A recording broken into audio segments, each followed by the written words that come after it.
licenciado Héctor Torres, ¿cómo estás? Muy bien, muchas gracias.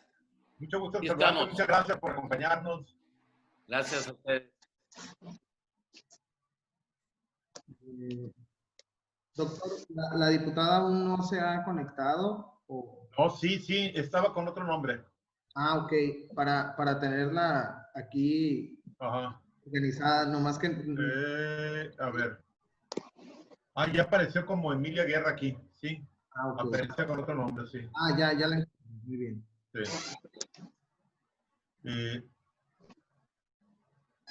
Nuestro director. Pues aún no...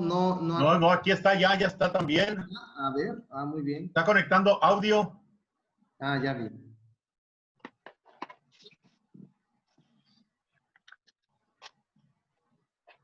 Buen día, ¿cómo están? Hola, buenos días. Y aquí listos. Buenos días. Buen día, Diego.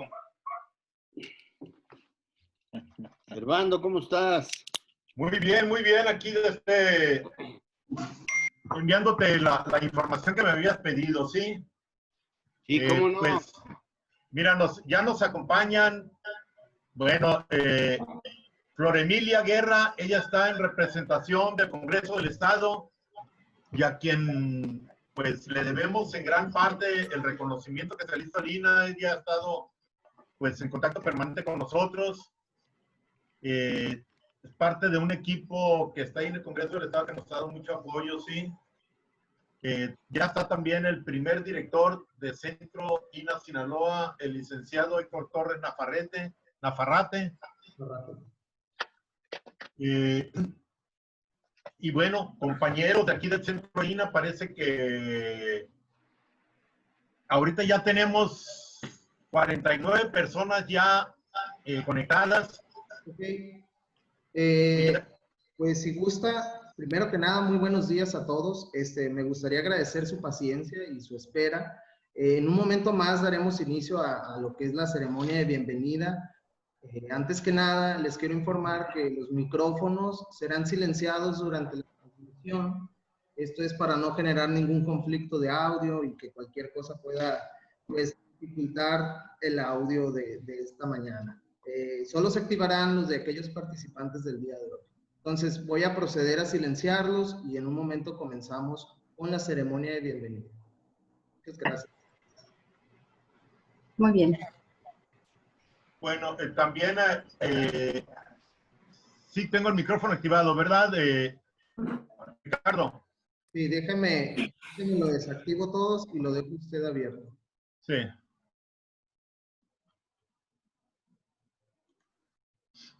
Listo.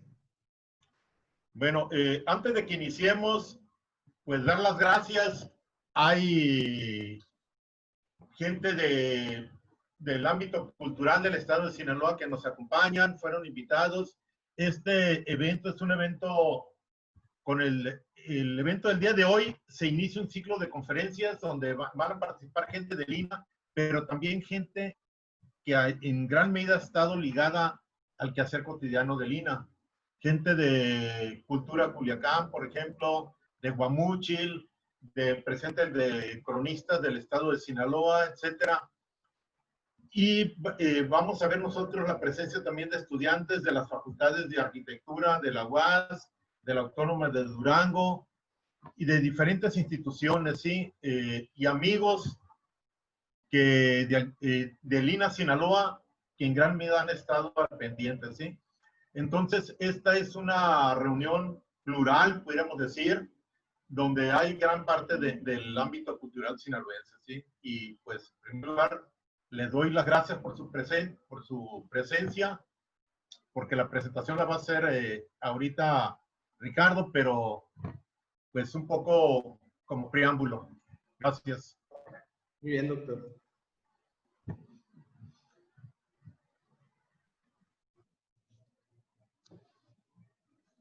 Bueno, yo creo que vamos a dar inicio a la ceremonia de inauguración, de bienvenida.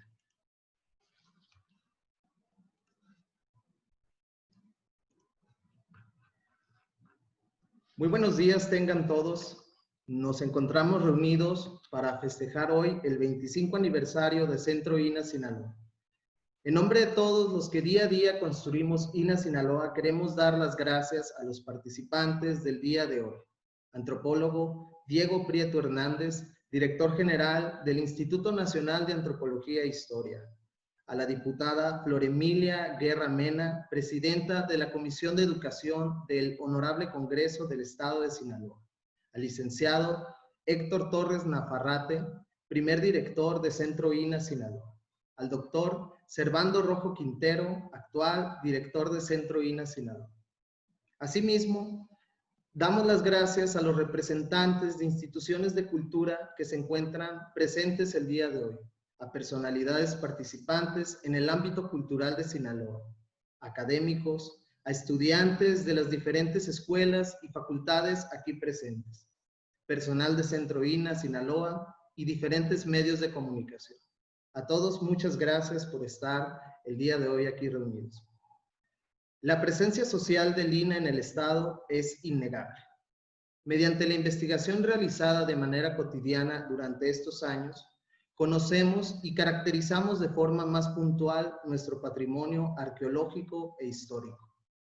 El INA tiene presencia en todos los municipios y ciudades sinaloenses que cuentan con patrimonio arqueológico e histórico, como parte de una actividad de conservación de este patrimonio y dado que solo se valora aquello que se conoce.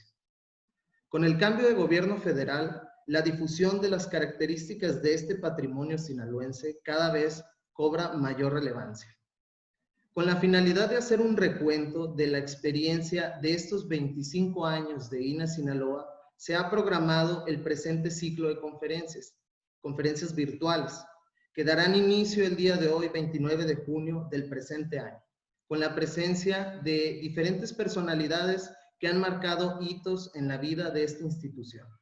Posteriormente, se continuará con conferencistas ligados a la vida cultural del Estado y del INA. A continuación, queremos dar la palabra a nuestro director general, antropólogo Diego Prieto Hernández, a quien agradecemos su especial interés por este Centro INA Sinaloa. Adelante, director.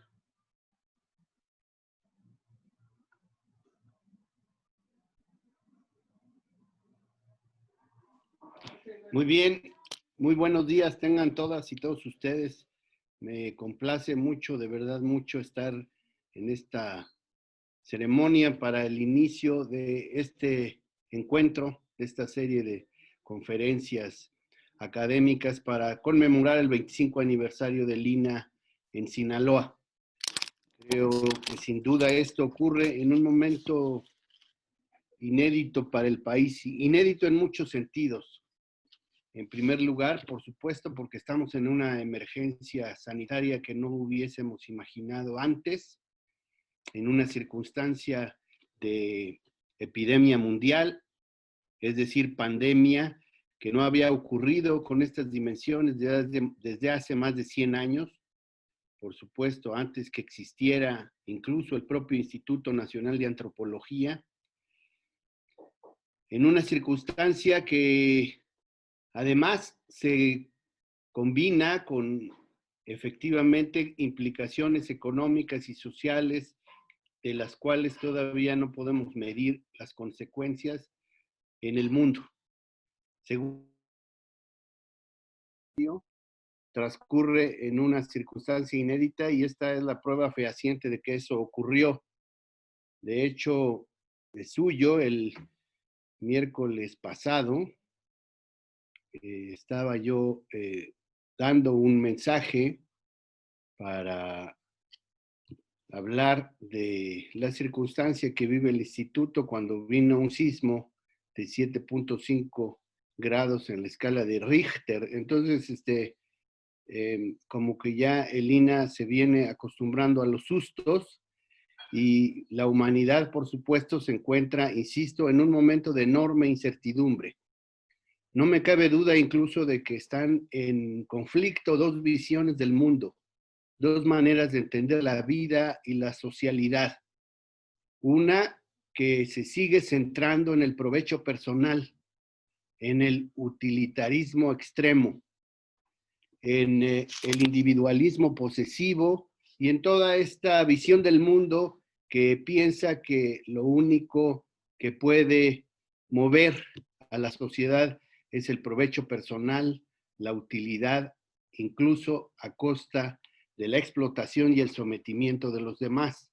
Y la otra visión que tiene que ver con el hecho de que estamos constatando de que una situación como esta o salimos juntos o no salimos, o nos cuidamos todos o no hay manera de salvarnos. En una situación sanitaria en donde, por supuesto, el paciente no es una persona en lo personal, en lo individual, es la sociedad. De manera que estoy seguro que empezará a fortalecerse una visión del mundo, de la socialidad, de la comunalidad centrada en el bien común. Y eso es lo que se está debatiendo. Incluso me parece claro que eso es lo que tiene ahora en una situación de extrema polaridad al mundo y a nuestro país. Por supuesto, en esta emergencia también se entrecruza otra situación que debemos de analizar con cuidado, con apertura y pluralidad, que tiene que ver con el hecho de que desde hace prácticamente 2 años el país decidió cambiar de rumbo. No hablo de ningún partido en lo singular, hablo de cambiar de rumbo, hablo de dejar atrás la desigualdad creciente que se venía agravando en nuestro país. Hablo de dejar atrás la corrupción rampante que había permeado en sectores muy importantes de la administración pública federal, de las administraciones estatales y municipales, por supuesto, de las fuerzas policíacas, pero también de la iniciativa privada y de ambos segmentos de la sociedad.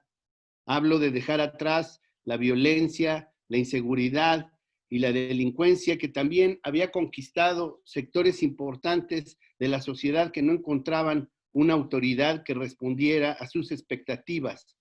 Hablo de avanzar en un Estado de derecho. Hablo de lograr efectivamente un desarrollo con justicia social y con cuidado del medio ambiente.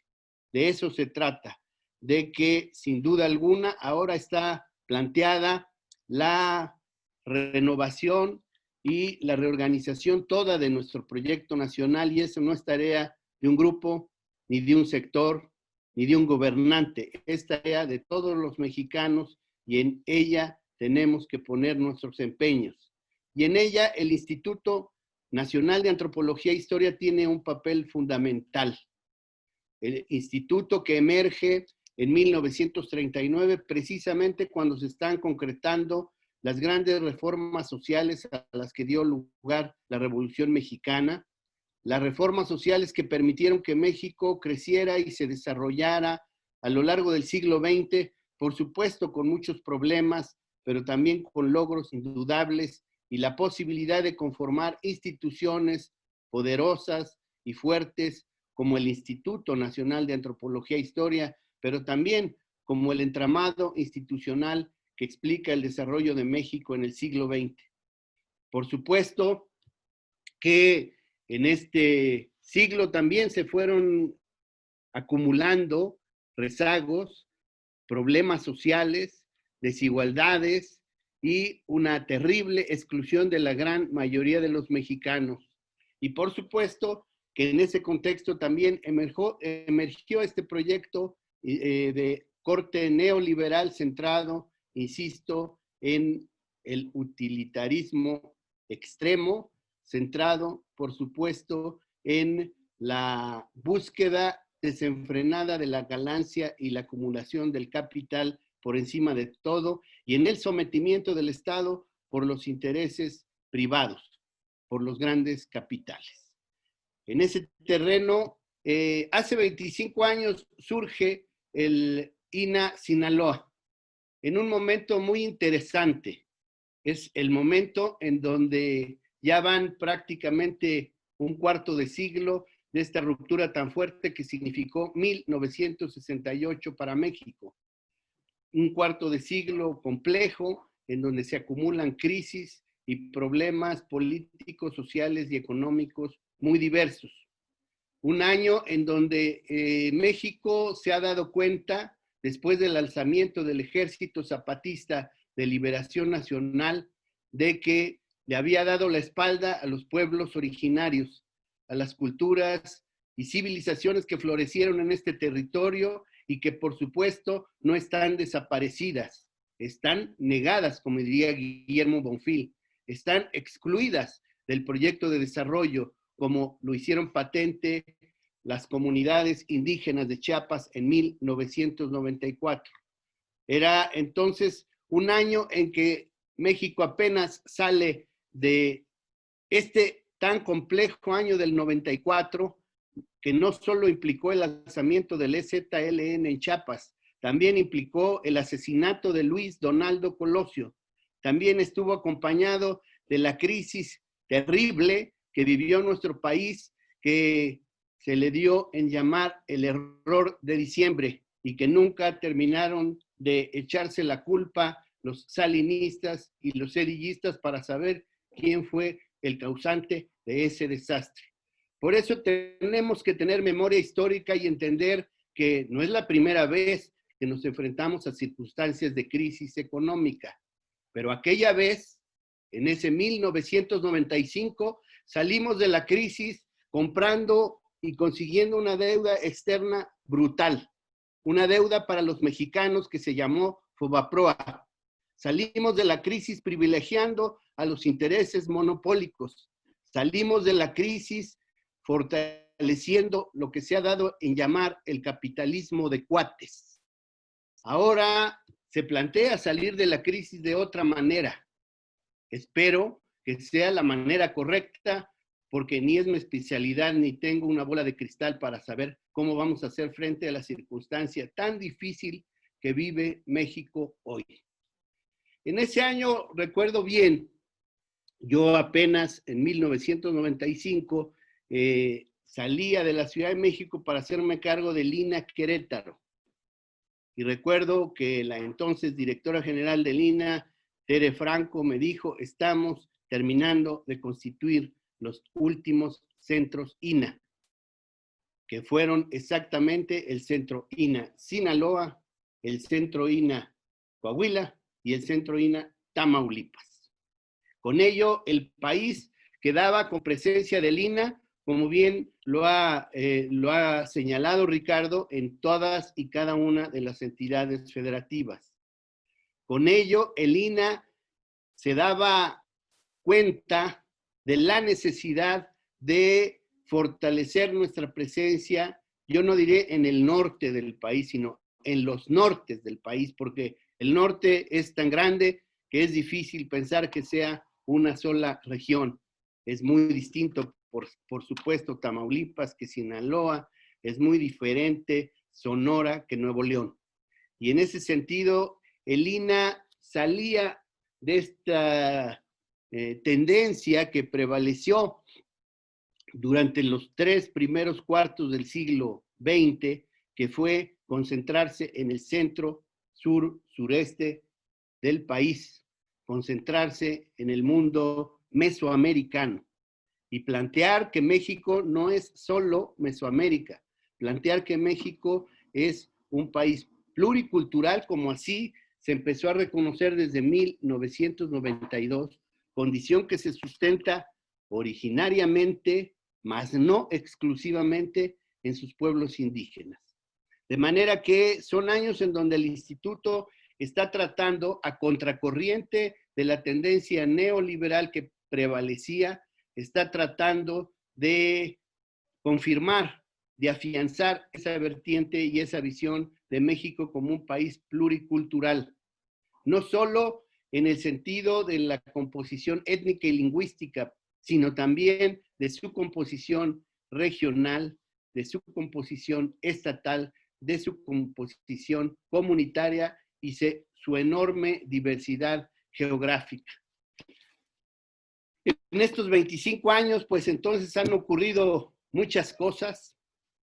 Por supuesto que el INA en Sinaloa ha tenido un desarrollo importante, pero necesita un relanzamiento y eso es lo que hemos venido platicando con Servando Rojo y con los colegas del INA Sinaloa, a los que aprecio mucho y a los que saludo, tanto a quienes están presentes en esta reunión como quienes no pudieron estar.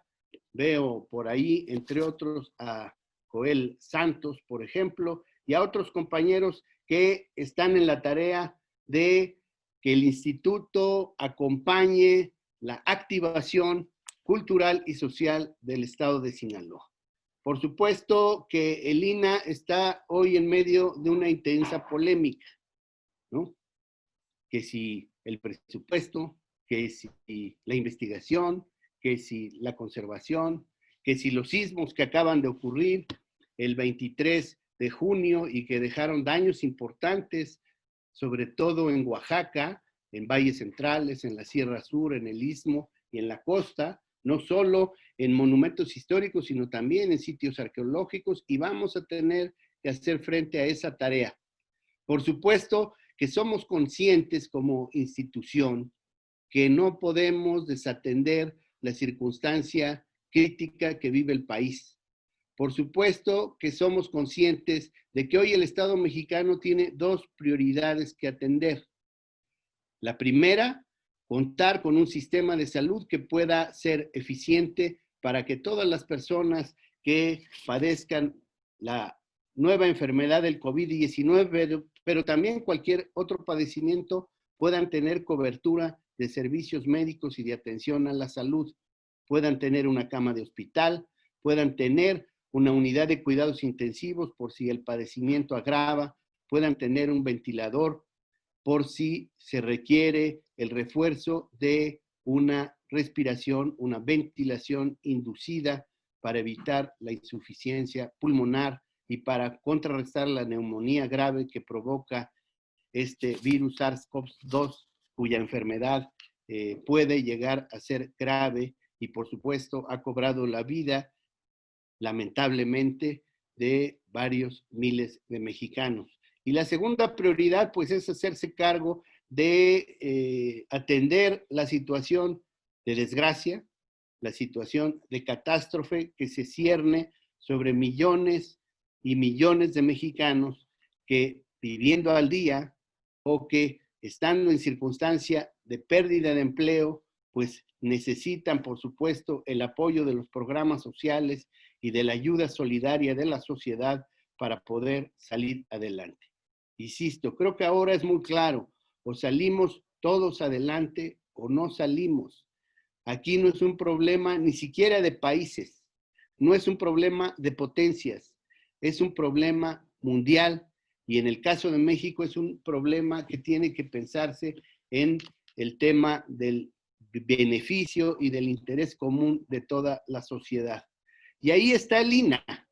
Por supuesto que tendremos que hacernos cargo de la necesidad de solidarizarnos con estas tareas prioritarias para la población en su conjunto. Pero por supuesto también entendemos que el Estado en general, pero muy particularmente quienes vivimos de la tarea cultural, del estudio, de la conservación, de la difusión de nuestro patrimonio cultural en sentido más amplio, pero específicamente de nuestro patrimonio arqueológico, histórico, paleontológico, antropológico y si ustedes quieren también biocultural, sabemos que la tarea cultural no se puede detener. Sabemos que no hay prioridad que justifique mermar las tareas indispensables e ineludibles que tiene el instituto. Sabemos que la subsistencia de los seres humanos, de los grupos humanos, no radica exclusivamente en el aspecto puramente biológico de la alimentación y de los mínimos de subsistencia. Tiene que ver también con la reproducción de universos culturales, de saberes, de tradiciones, de anhelos.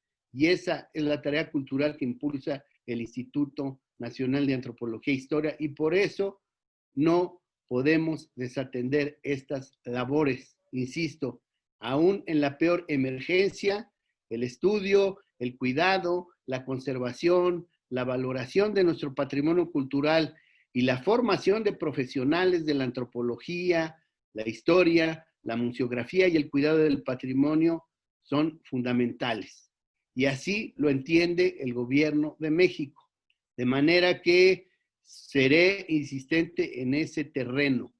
Por supuesto que el instituto no está paralizado ni se va a paralizar, ni en la Ciudad de México, ni en Oaxaca, ni en Yucatán, ni en Quintana Roo, ni en Sinaloa, ni en Nuevo León. En todos los estados estamos impulsando seminarios, encuentros académicos como este, reflexiones fundamentales para entender cuál es la situación del país y para entender cómo impacta desde el punto de vista cultural, social, económico y étnico el COVID-19, la pandemia que estamos sufriendo en las distintas poblaciones que integran la pluralidad geográfica, étnica, lingüística y cultural de nuestro país. Y en ese terreno tenemos, insisto, mucho que hacer. Por eso celebro este aniversario, celebro que en Sinaloa se puedan impulsar encuentros como este.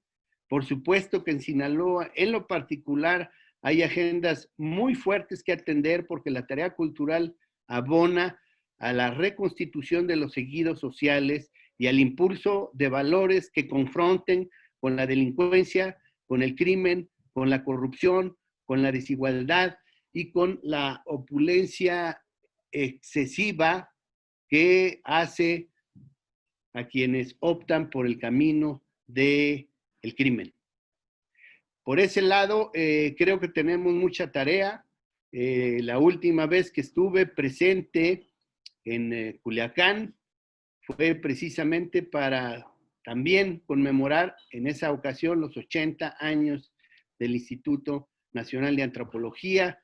Ahora estamos conmemorando los 25 del INA Sinaloa y espero estar pronto por allá con ustedes para que podamos darnos un abrazo y para que podamos celebrar la reactivación de las tareas todas del instituto en el estado de Sinaloa. Enhorabuena.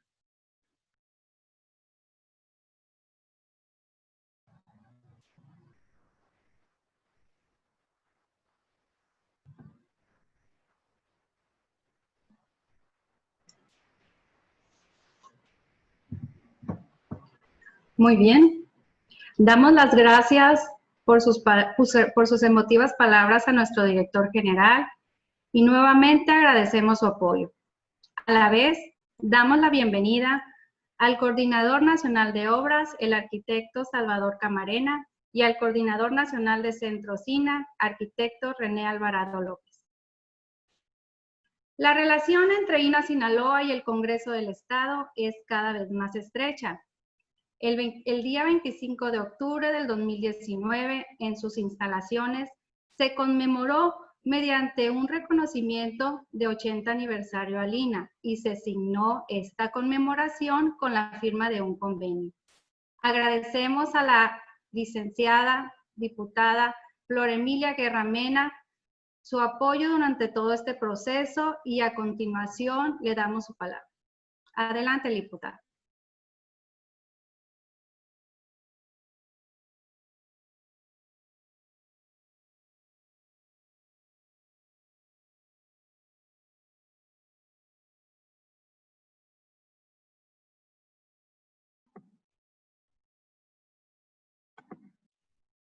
Muchas gracias. Muy buenos días. Agradezco la invitación a participar en esta jornada de celebración de los 25 años del Centro INA Sinaloa. Con el permiso de mis compañeros de mesa virtual, me permito expresarles mi mensaje, el cual se denomina La cultura sinaloense y la relevancia del INA Sinaloa. La cultura es la actividad humana de trabajos que transforman, producida por diferentes movimientos y grupos culturales que conforman el pueblo. Trabajadores asalariados o no, intelectuales, doctores y no letrados, políticos y teólogos, gente entre la gente. Paulo Freire. El Instituto Nacional de Antropología e Historia, INA, fundado en 1939, es hoy un joven de 81 años que ha ido construyendo golpe a golpe, paso a paso, parafraseando Machado, el conocimiento, la preservación, la difusión, la recuperación de la memoria histórica y, en suma, la identidad nacional. México tiene en el INAH una institución que se ha consolidado como un pilar fundamental para recuperar y traer al presente una de las herencias culturales más ricas del mundo.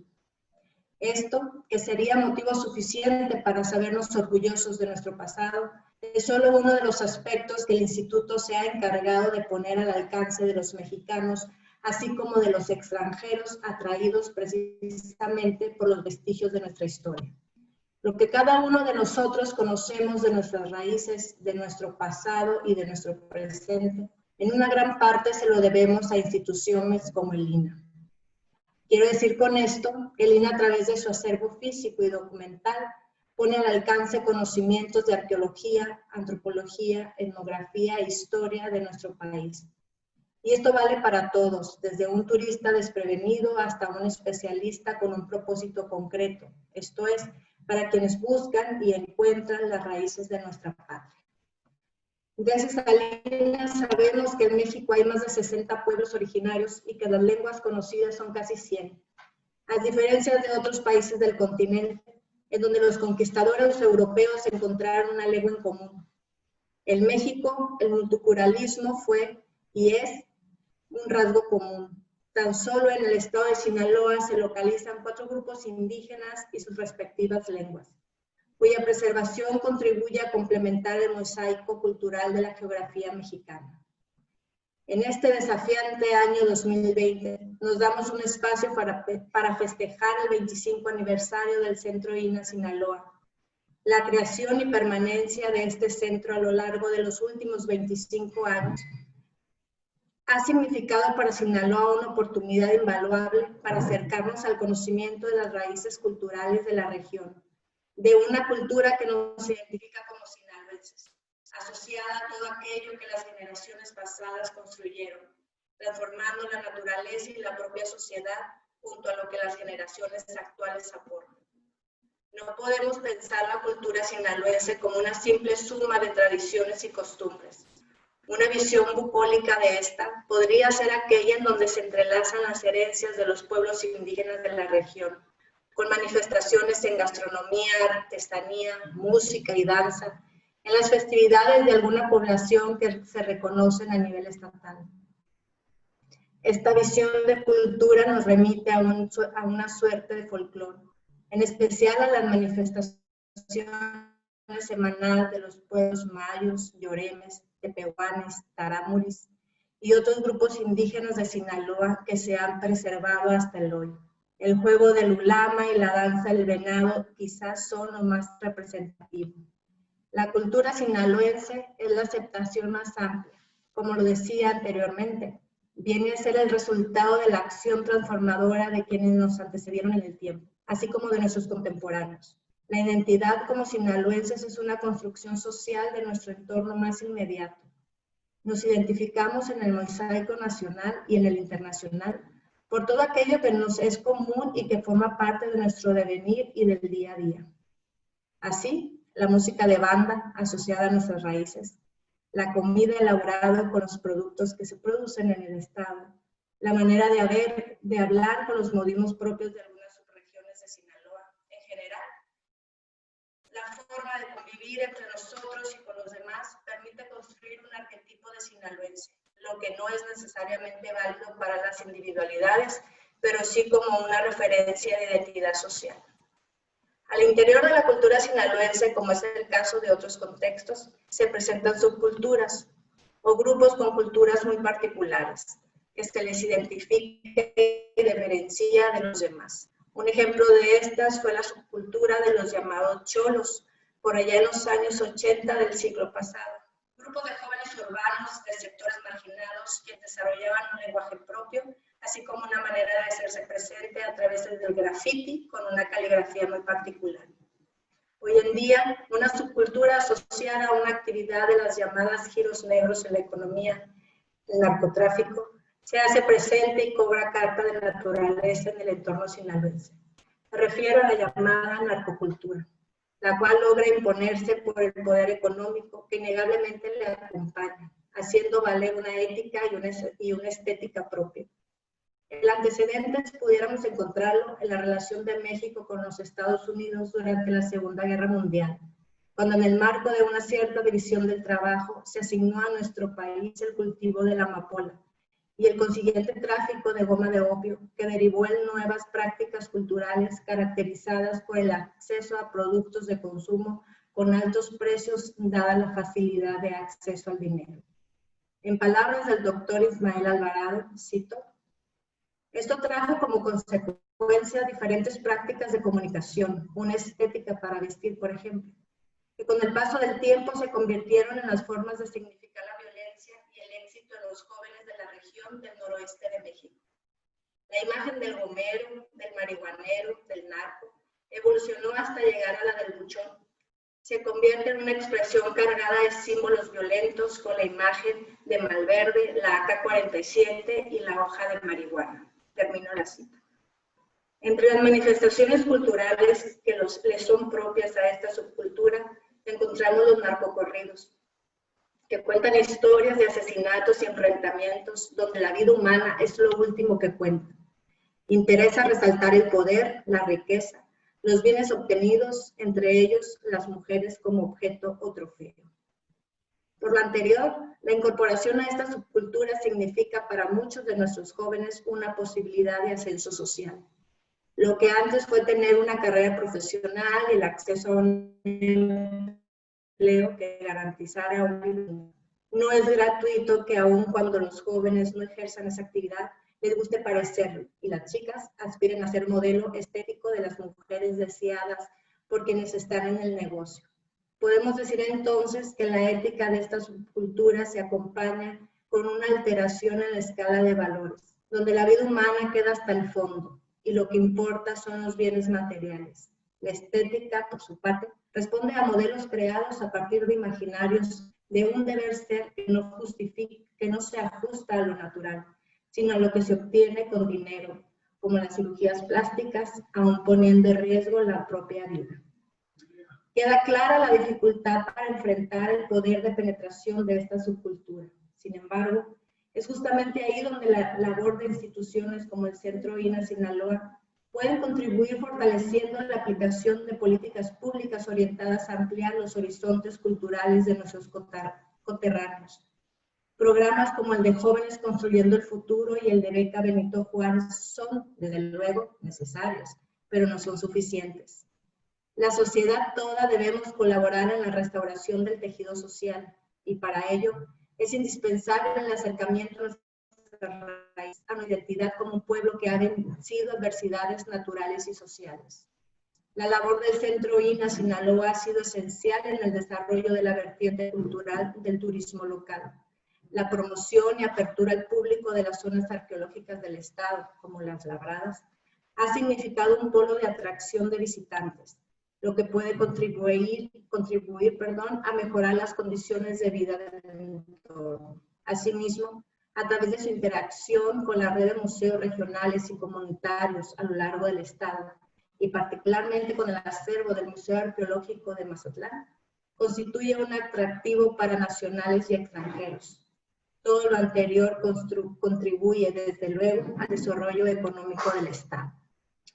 En una sociedad donde la desigualdad económica sigue siendo una característica fundamental, las manifestaciones culturales son consideradas en muchos de los casos como accesorios, como aspectos secundarios que no forman parte de las prioridades cuando se diseñan las políticas públicas. Estamos conscientes de que la apertura de nuevos polos de atracción de personas implica riesgos de deterioro del entorno, por lo que la labor del Centro INA Sinaloa es fundamental para su preservación, revisando experiencias negativas en otras zonas para evitar que se presenten. Si bien la cultura, nuestras raíces, nuestras tradiciones y sus manifestaciones actuales nos dan identidad social, el rol de la cultura va mucho más allá y contribuye de modo indirecto a mejorar nuestras condiciones de vida, en el sentido de que nos proporciona herramientas para que reflexionemos como sociedad sobre quiénes somos, dónde hemos estado y a dónde queremos llegar. Atendiendo a esta lógica, la labor del INA Sinaloa puede hacer emerger una nueva visión sobre la cultura y que ésta deje de ser solo un asunto de accesorio.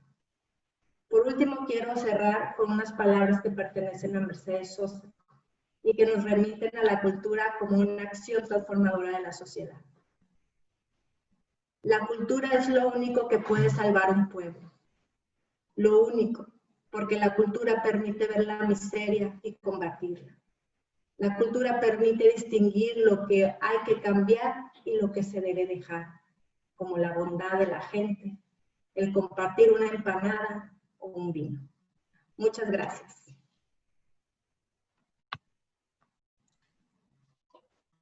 Agradecemos las palabras a la diputada Flor Emilia y esperamos continuar con este trabajo en conjunto. La presencia más cotidiana del INA en Sinaloa, a través de la delegación regional localizada en Hermosillo, se volvió cada vez más frecuente a partir del año de 1985, con la defensa universitaria del antiguo Mesón de San Carlos, hoy Museo Bicentenario. En 1994, el entonces rector de la Universidad Autónoma de Sinaloa, el doctor Rubén Rocha Moya, solicitó a las autoridades centrales del INA la creación del Centro INA Sinaloa, que se volvió realidad en febrero de 1995 con el nombramiento de su primer director, el licenciado Héctor Torres Nafarrate, a quien agradecemos su presencia en este evento y a continuación le damos la palabra. Adelante.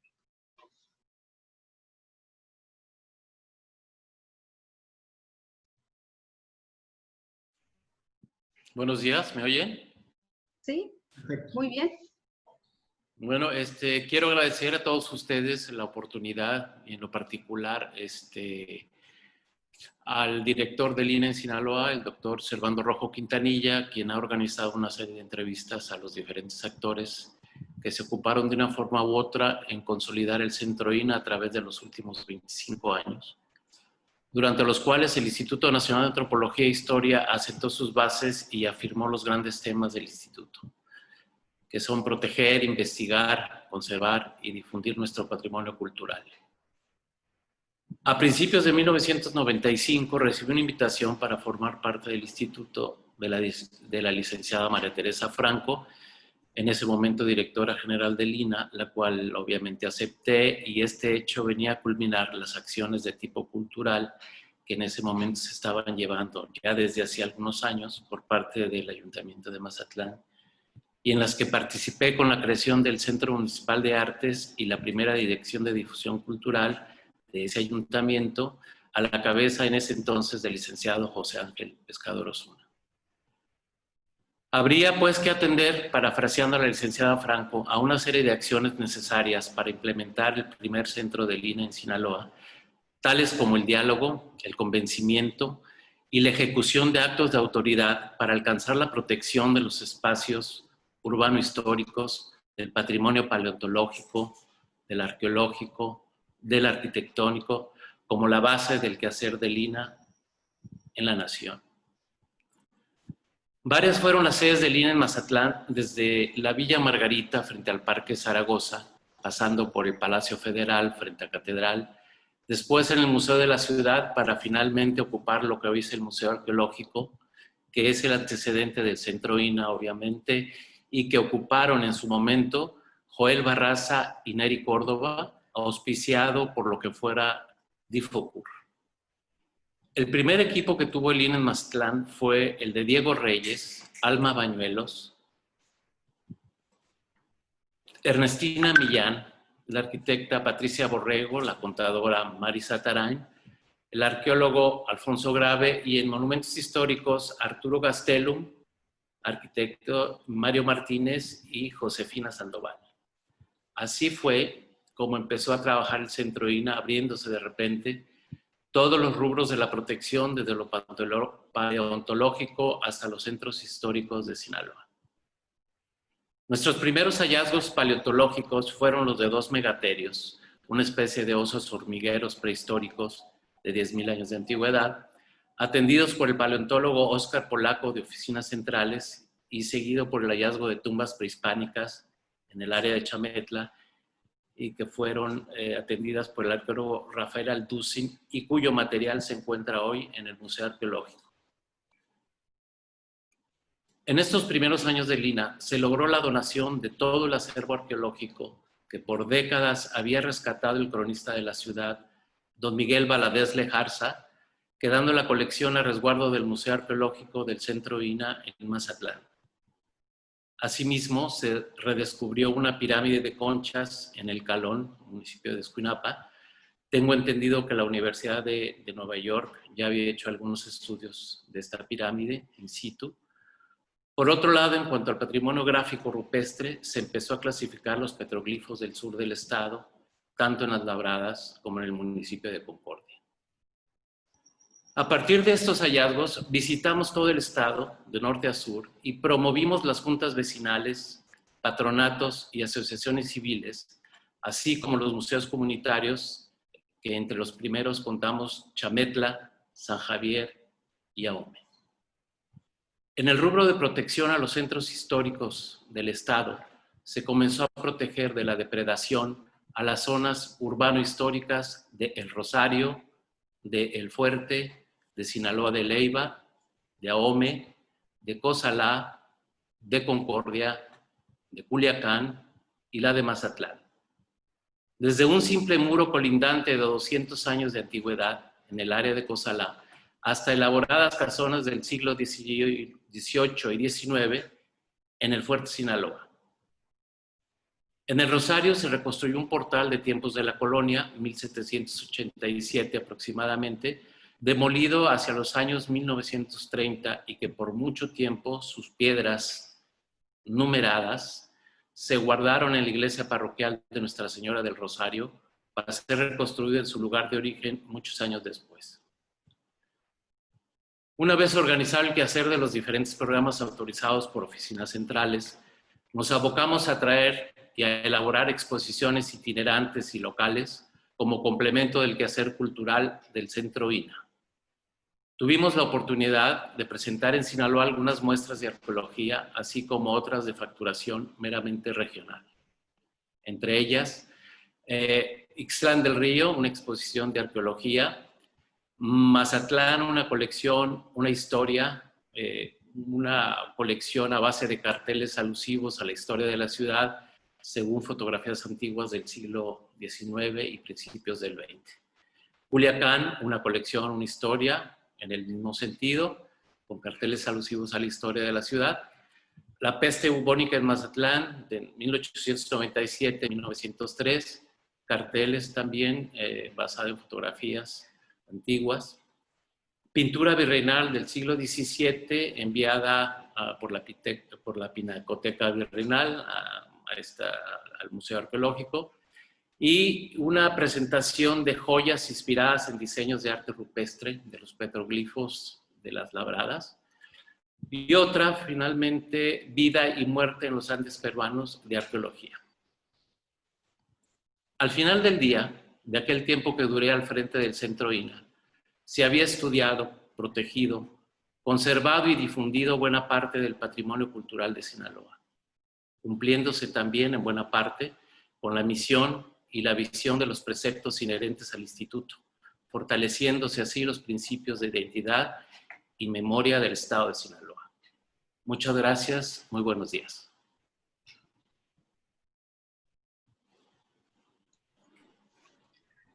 Damos las gracias por sus palabras al licenciado Héctor Torres Nafarrate y agradecemos su presencia.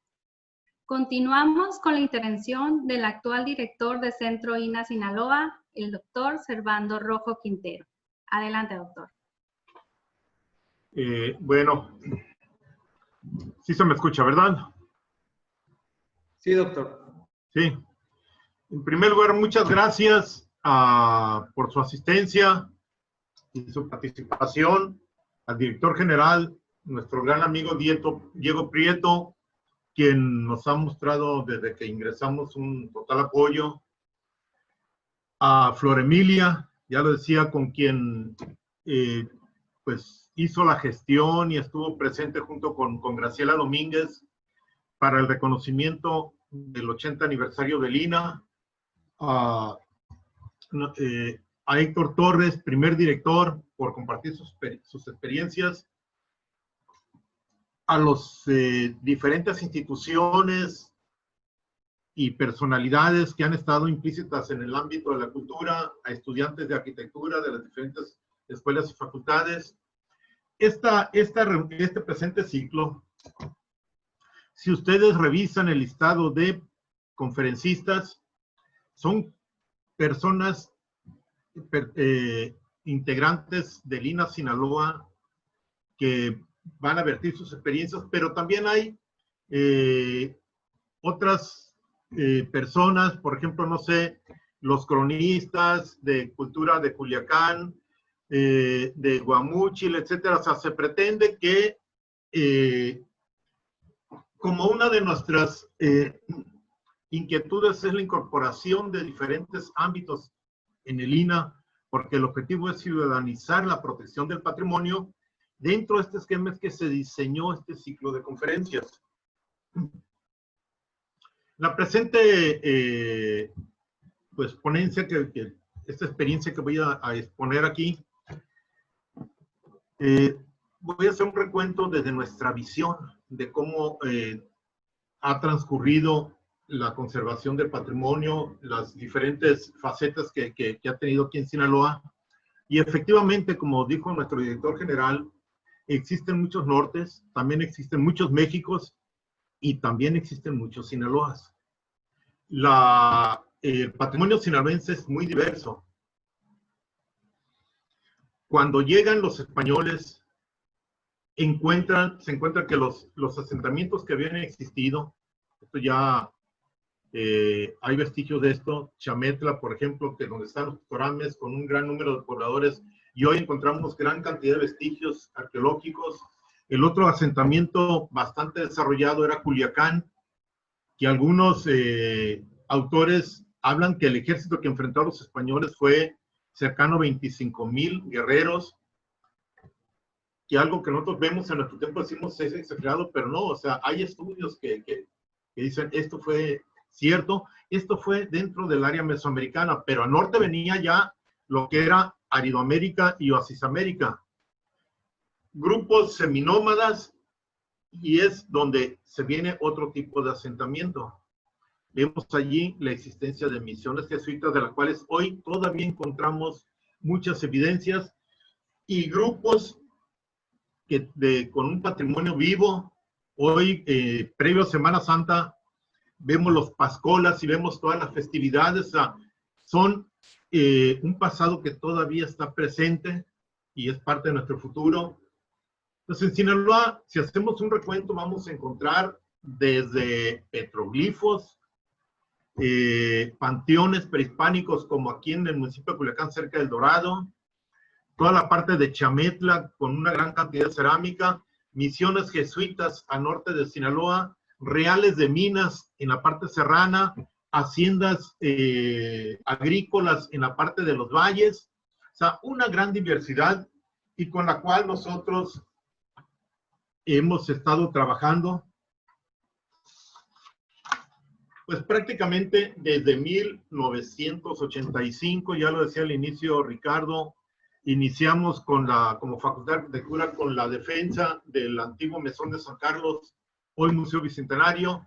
Después, en ese tiempo, se nos decían los emisarios del pasado, porque la visión de progreso que había en la sociedad Culichi, sobre todo, era que había que traer la novedad, y eso implicaba la destrucción de nuestro patrimonio. Por eso que hoy encontramos un Culiacán que, en palabras del arquitecto Aceves, Salvador Aceves de INA Sinaloa, uno de los viejos luchadores por el patrimonio del INA, él decía, esta ciudad parece que fue bombardeada, ¿sí?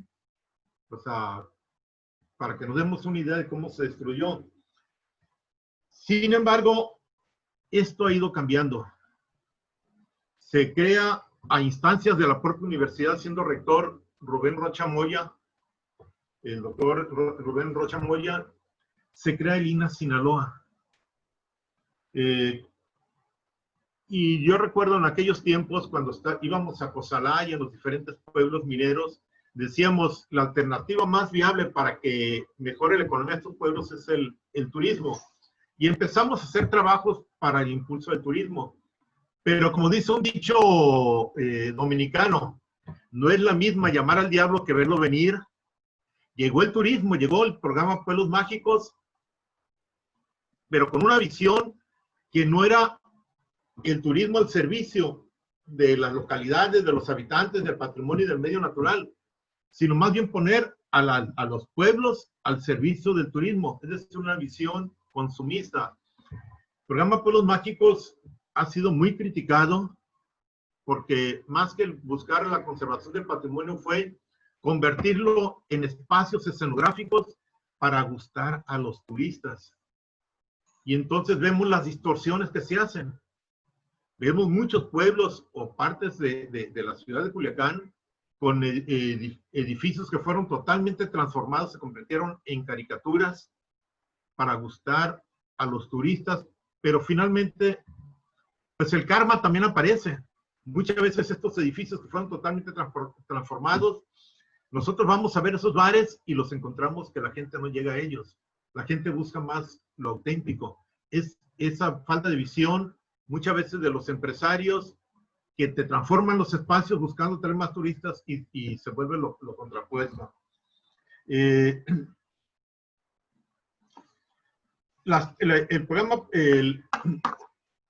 la presencia del INAH se da, hoy lo tenemos a lo largo y ancho del estado.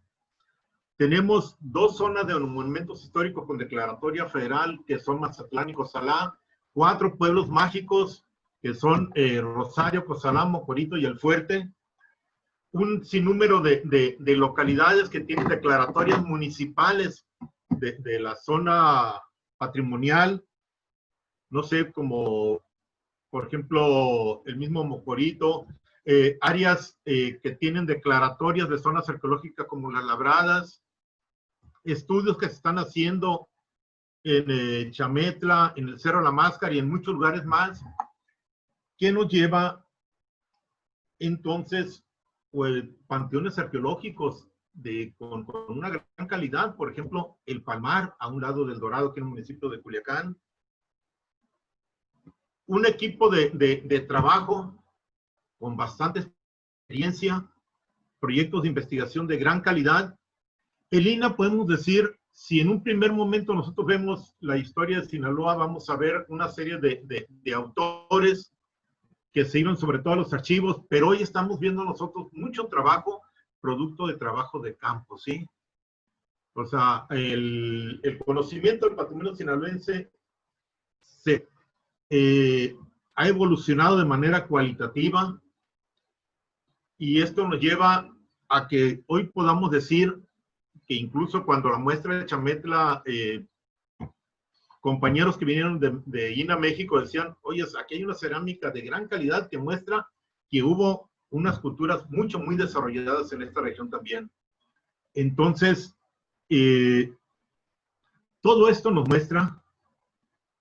que la presencia del INAH ha llevado a evolucionar en el conocimiento y en la valoración del patrimonio sinaloense. Si en un principio, en la época de las 80s, nos calificaban de ser emisarios del pasado, hoy nosotros podemos presumir que nos hablan ciudadanos de diferentes localidades cuando ellos ven que están haciéndose intervenciones que están deteriorando el patrimonio, desde El Fuerte hasta Escuinapa, o sea, a lo largo y ancho del estado. Y hoy el INAH se ha multiplicado, tiene muchos ojos y queremos que tenga más ojos, porque el objetivo nuestro es la ciudadanización, como ya lo dije, en la conservación, en la protección del patrimonio. Esta visión de pueblos mágicos, dentro de lo que ya Lipovetsky denomina el todo consumo, la sociedad de todo el consumo, que estuvo presente con el programa Pueblos Mágicos, una visión neoliberal, entra el nuevo gobierno federal y el patrimonio cobra y se busca que cobre otra dimensión, que es el patrimonio ligado a la identidad. Y estaba, como lo decía nuestro señor director, estamos trabajando en esto, pero llega hoy este virus que nos viene a mover todos los esquemas, ¿sí? Que nos obliga a repensar cómo vamos a trabajar. Hoy estas videoconferencias no son algo que está de manera temporal. Llegaron para quedarse. Igual que ese virus, también llegaron para quedarse. Y entonces, hoy vamos a ver nosotros que la protección del patrimonio no solamente va a ser las visitas que se hagan en los diferentes centros de manera física, sino la presencia también ya, hacer videoconferencias, reuniones con los diferentes sectores, desde nuestros propios centros de trabajo, a través de las diferentes plataformas. El propio trabajo del INAH nos va a llevar también a replantearnos. Hoy se va a tener que alternar el trabajo presencial con el trabajo en línea. Y esto lleva a que replanteemos. Nosotros estamos trabajando actualmente cómo se va a empezar a operar el Centro INAH Sinaloa, al igual que le está haciendo el Nacional, cómo van a operar las zonas arqueológicas, los museos, etcétera. Es decir, el INAH se está reinventando. Este virus, que nosotros lo vemos como algo fatídico, y para algunos sí lo es, desgraciadamente, porque ha ocasionado muertes, pero también nos tiene que servir para que el INAH se reinvente, que el INAH sea una institución resiliente, y a partir de esto y a través de la utilización de los diferentes medios, el INAH tenga más presencia social, que la protección del patrimonio no sea exclusiva del INAH y de las instituciones de cultura, sino que la sociedad esté inserta. Creo que ese es el gran reto al que nos estamos enfrentando. Y este tipo de ciclos de conferencias, de pláticas a las instituciones, es algo que lo tenemos que hacer cotidiano. Hoy la difusión del patrimonio cultural sinaloense y mexicano debe tener el objetivo no solamente de que se conozca el patrimonio, sino también de informar a la sociedad, sino también de formarla, que sepa y valore lo que se tiene. Por eso, incluso el eslogan que estamos utilizando es conocer para valorar.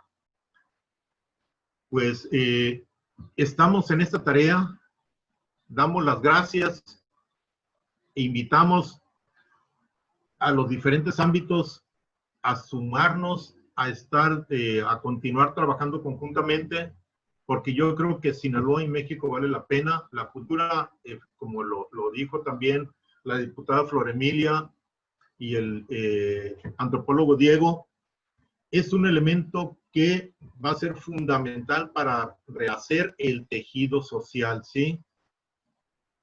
Pues no nos queda más que darle las gracias y continuamos. Los invitamos al resto del ciclo de conferencias. Gracias. Gracias, Ricardo. Les damos las gracias a nuestro director por su mensaje, doctor Servando. Y con esto finalizamos la conferencia del día de hoy. Les damos las gracias a todos por su asistencia a este evento y los invitamos a continuar con su presencia en las próximas conferencias. Asimismo, les recordamos que las conferencias ya impartidas y el calendario de las siguientes lo podrán consultar en el sitio web de INAH Sinaloa.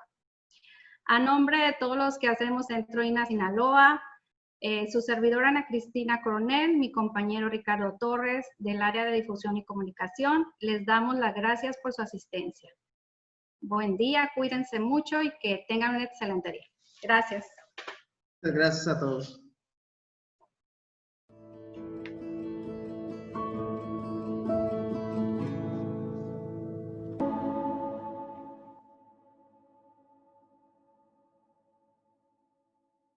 Instituto Nacional de Antropología e Historia. Secretaría de Cultura.